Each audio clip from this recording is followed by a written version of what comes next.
For my presentation, I chose Al Capone not because he is the most interesting gangster during the Roaring Twenties, as that he is the most well-known gangster in America. In 1893, Gabriel and Teresa Capone have moved from Naples, Italy, to Brooklyn, New York. The reason for this is they wanted to search for better jobs and better lives, like many other New Yorkers during the Roaring Twenties. In 1899, Alfonso Capone was born on January 27th. Uh, as of the age of 14, Al Capone had struck one of his teachers. Because of this, he was expelled from school. One of the few jobs he had at the time was working as a pinboy and also working in an ammunition plant.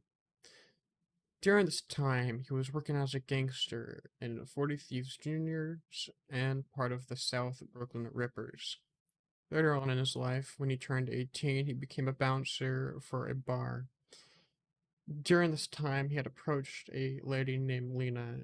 He made a comment about her figure, and then Lena had told her brother, Galuccio. They were both really upset about this, and Galuccio confronted Al Capone about this. Galuccio had sliced his neck 3 times with a bottle opener.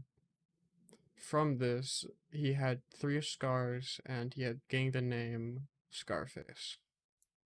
After that, later on in life, some of his big accomplishments was getting married to Mia Capone on December 30th, 1918. After that, she has given birth to Albert Francis Capone.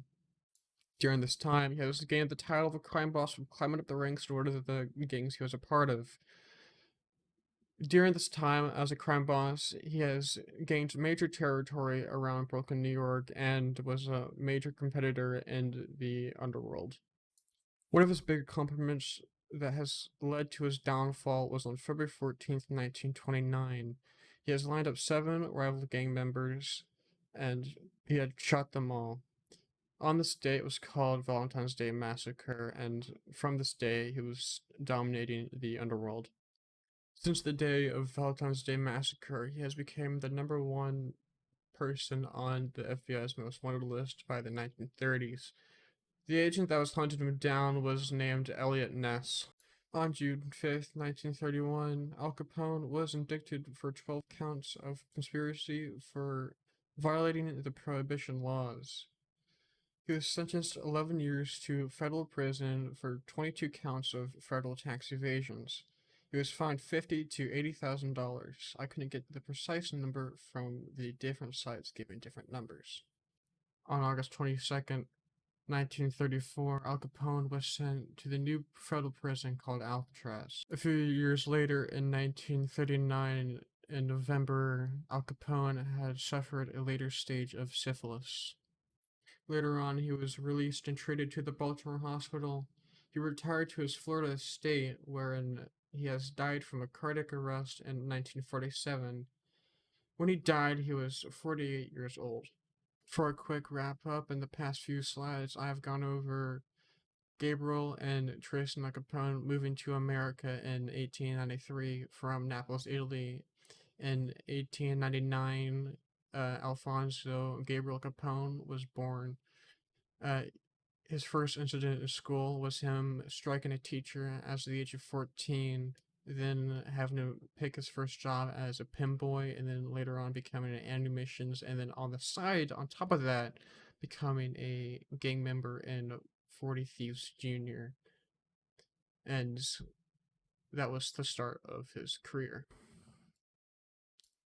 Later on in 1918, and December 30th, he was married to Mia Capone.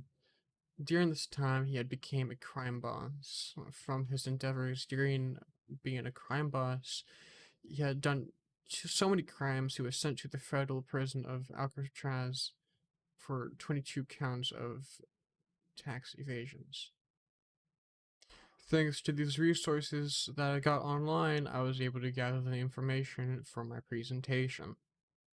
One of the sections on biography.com for the prohibition laws, Al Capone, I believe, left his legacy with the prohibition law because he provided alcohol and he really rose to fame from the upper class wanting alcohol, and like other mobs he was able to provide it